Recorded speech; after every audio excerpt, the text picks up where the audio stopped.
কই গো রানী, কোথায় গেলে? আমাকে একটু সকালের খানাটা দাও। এই যে নাও।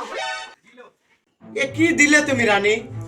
এ কি দিলে তুমি? না না রানী, আমি এটা কোনোভাবেই মেনে নিতে পারছি না। সারা রাত রাজার পাঠ করে সকালবেলা এসে আমাকে পান্তা খেতে হবে, তা আবার একটি কাঁচা মরিচ আর একটি পেঁয়াজ দিয়ে। এটা আমি কোনোভাবেই মেনে নিতে পারছি না রানী। যা দিছি তাই খাও, কালে খাও না খালে না খাও। আমার হাঁস মুরগি খাবার নাই, হাঁস মুরগি দিয়ে দিতে। দিয়া কেন?